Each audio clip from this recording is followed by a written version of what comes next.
In the world of cameras, there's so many different shapes and sizes, all aimed at different markets.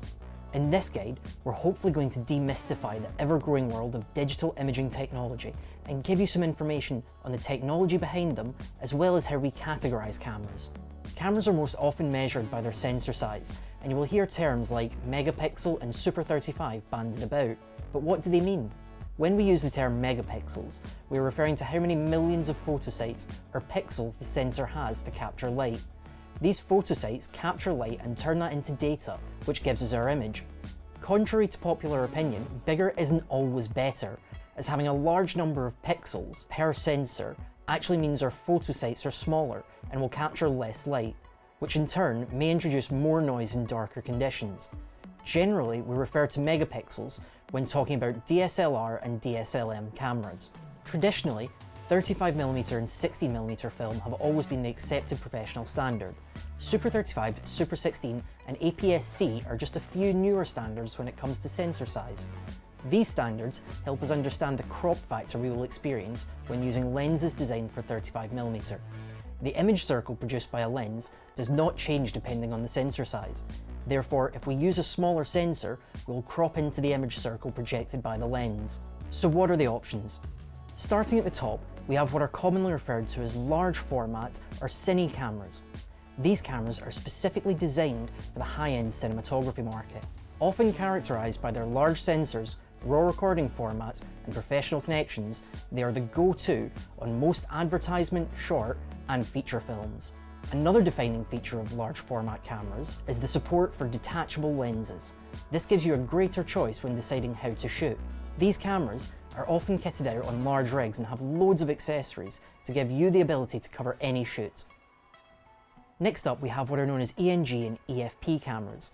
These types of cameras are a staple of live production and broadcast and are often shoulder mounted for mobility.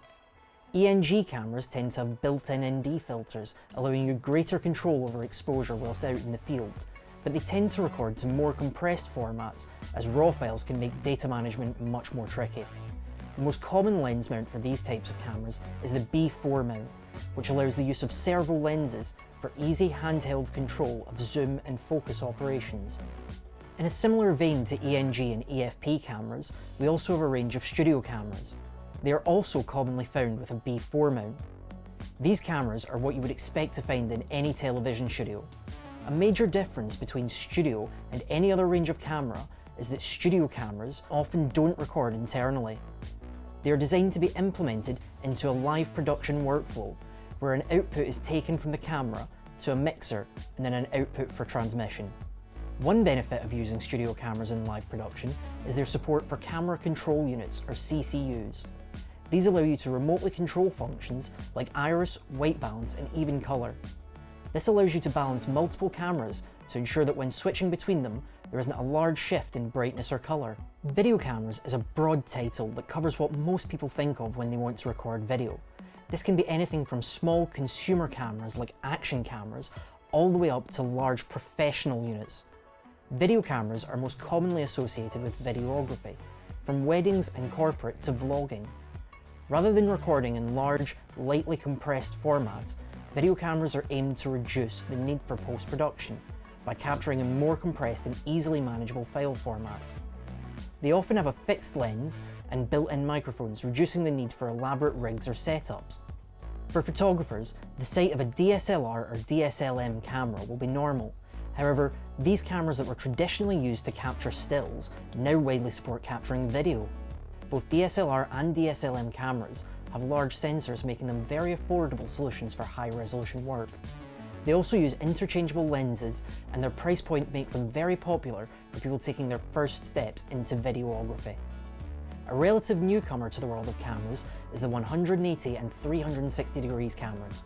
The advancements within virtual reality has really driven camera makers to find better alternatives to having multiple different cameras shoot a scene and trying to sync them all up and stitch them together. As such, there's been an explosion in 180 and 360 degree cameras, which use 2 or more sensors and lenses to capture wide-angle images, which are then stitched together. From small 360-degree action cameras with 2 lenses up to professional 3D and VR cameras that allow for recording up to 8K resolutions per eye, there's now a simple way to create full 360 content. And finally, we'll take a look at PTZ, or pan, tilt and zoom cameras. These camera heads are designed to be completely remote controlled, allowing you to have more angles with fewer operators.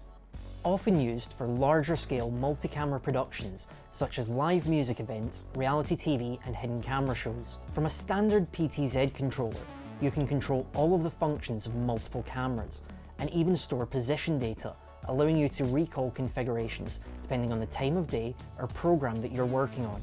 Hopefully this has given you some understanding of all the different cameras and where they sit in the market, as well as some information that will help you in your next camera purchase. If you want to know more, please get in touch.